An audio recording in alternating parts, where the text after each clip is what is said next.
Assalamu alaikum, dear viewers. Welcome to Impetus Educare. Expecting all is well.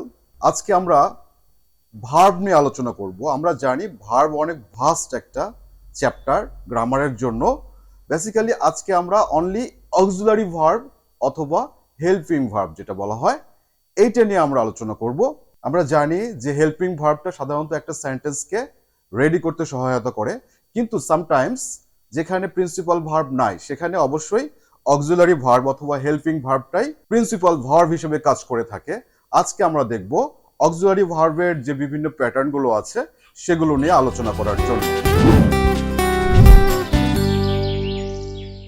আজকে আমরা helping verb হিসেবে be verb, have verb এবং do verb নিয়ে আলোচনা করব। অ্যাকচুয়ালি আমাদের বি ভার্বের মধ্যে বেসিক্যালি আছে এম ইজ আর, এটা একটা প্রেজেন্ট ফরম্যাটে এম ইজ আরটা ইউজ হয়ে থাকে এবং পাস্ট ফরম্যাটে ইউজ হয়ে থাকে ওয়াজ, ওয়্যার। এরপরে আমরা দেখব হ্যাভ ভার্ব। হ্যাভ ভার্বের মধ্যে তিনটা ভার্ব আছে, হ্যাভ, হ্যাজ। এই দুটো প্রেজেন্ট ফর্মে সাধারণত ইউজ হয়ে থাকে এবং পাস্ট ফর্মে সবসময় ইউজ হয়ে থাকে হ্যাড। এবং ডু ভার্ব তিনটা, ডু, ডাজ এবং পাস্ট ফর্মে হয়ে থাকে ডিড, সবার জন্যই। তাহলে আমরা দেখতে পাচ্ছি am, is, are, was, were এই পাঁচটা হচ্ছে বি ভার্ব। জেনারেলি হ্যাভ ভার্বের মধ্যে আছে হ্যাভ, হ্যাজ, হ্যাড এবং ডু ভার্বের মধ্যে আছে ডু, ডাজ, ডিড। এখন আমাদের যেটা প্রবলেম হয় সেটা হচ্ছে যে সিঙ্গুলার এবং প্লুরাল এই ক্ষেত্রে আমাদের একটু ভেজাল হয়ে থাকে। এটা নিয়ে আমি আজকে একটু শর্টকাট ট্যাকটিক্যাল ইউজেশনটা দেখাবো। আমরা ভেজালে পড়ে যাই সাধারণত first person, second person, third person, এগুলো নিয়ে আমরা প্যাচে পড়ে যাই।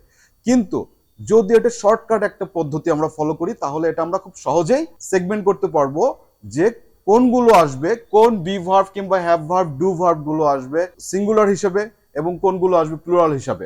If there is no principal verb in a sentence then auxiliary ভার্বটাকে আমাদের প্রিন্সিপাল ভার্ব হিসেবে ইউজ করতে হবে। যেমন আমি একটা এক্সাম্পল লিখি এখানে, I M a student. Viewers খেয়াল করেন এখানে কোনো প্রিন্সিপাল ভার্ব নাই। অ্যাজ এ কনসিকুয়েন্স এই এমটাকে আমরা প্রিন্সিপাল ভার্ব হিসেবে কাউন্ট করব। আবার এই সেন্টেন্সটাকে যদি আমরা পাস্ট ফরম্যাটে ফেলতে চাই তাহলে খুব সহজেই দেখতে পাই যে আই ওয়াজ এ স্টুডেন্ট, এখানেও কোনো প্রিন্সিপাল ভার্ব নাই, খেয়াল করেন। সো এই ওয়াজটাই জেনারেলি আসবে প্রিন্সিপাল ভার্ব হিসেবে এখানে আমরা ইউজ করব। Next have verb. Have verb থেকে একটা এক্সাম্পল আমরা দেই, আই হ্যাভ এ পেন। খেয়াল করেন there is no principal verb in this sentence, so এই জায়গাতে জেনারেলি হ্যাভ ভার্বটাই হচ্ছে প্রিন্সিপাল ভার্ব হিসেবে ইউজ হয়ে থাকে। এরপরে ডু ভার্বের একটা এক্সাম্পল আমরা দেখব, হি ডাজ দ্য ওয়ার্ক। এই জায়গাতে কোনো প্রিন্সিপাল ভার্ব নাই, খেয়াল করেন। সো ডু ভার্বটাকে এখানে আমরা প্রিন্সিপাল ভার্ব হিসেবে ইউজ করেছি।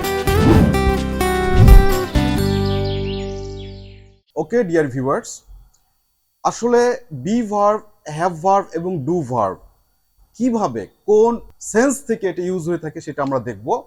জেনারেলি বি ভার্ব দ্বারা সবসময় আইডেন্টিটি অথবা পরিচয় এই জিনিসটা আমরা পেয়ে থাকি। একটা এক্সাম্পল দিই আমি আবারও, আই এম এ স্টুডেন্ট, আমি একজন ছাত্র। এখানে আমার পরিচয়টা প্রকাশ পাচ্ছে। হি ইজ এ ফুটবলার, এখানে সে যে একটা ফুটবলার সেটা তার সেন্টেন্সের মাধ্যমে পরিচয় পাচ্ছে। দে আর ক্রিকেটার, তাদের পরিচয়টা কি, তারা হচ্ছে ক্রিকেটার। সুতরাং বি ভার্ব দিয়ে সব সময় পরিচিতি, দ্যাট ইজ আইডেন্টিটি শো করা হয়ে থাকে। এরপরে দেখবো আমরা হ্যাভ ভার্ব দ্বারা কি বোঝায়, পজেসিভ বোঝাচ্ছে। পজেসিভ মানে কি, মালিকানা। সবসময় কোনো কিছু পজেস করবে, যখন তার মালিকানায় থাকবে কোনো কিছু তখন সেই জায়গাতে আমরা হ্যাভ ভার্বটা ইউজ করে থাকি। যেমন এক্সাম্পল দিই আমি, আই হ্যাভ এ পেন, আমার একটি কলম আছে। You have a toy, they have a good football team. So সবকিছুই বোঝাচ্ছে এই জায়গাতে যে মালিকানা প্রকাশ পাচ্ছে বেসিক্যালি হ্যাভ ভার্বের মাধ্যমে। এবং ডু ভার্ব দ্বারা আমরা যেটা বুঝে থাকি সেটা হচ্ছে ফাংশন। ফাংশন ক্রিয়েট হবে, দ্যাট ইজ কোনো একটা কাজ, কোনো একটা মুভমেন্ট, কোনো একটা ফাংশন, কোনো কিছু এটা ক্লিয়ার হবে। যেমন বলছে এখানে he does the work, that is সে কাজটি করে, সে কাজ করে, দ্যাট ইজ একটা ফাংশন ক্রিয়েট হচ্ছে। Like that something I do play, আমি খেলা করি, দ্যাট ইজ একটা ফাংশন ক্রিয়েট হচ্ছে। আবারও দেখা হবে নেক্সট ক্লাসে। নেক্সট ক্লাসে থাকছে আমাদের একটি ইম্পর্টেন্ট লেসন। ইম্পেটাস এডুকেয়ারের সঙ্গে থাকুন সাবস্ক্রাইব করে, so that you will get the notification. নতুন যে কোনো কন্টেন্ট আসার সঙ্গে সঙ্গে যেন আপনার হাতে পৌঁছে যায়, সেজন্য সাবস্ক্রাইব করতে ভুলবেন না। নেক্সট ক্লাসে আবারও দেখা হবে। ততক্ষণ পর্যন্ত ভালো থাকবেন, সুস্থ থাকবেন। আসসালামু আলাইকুম।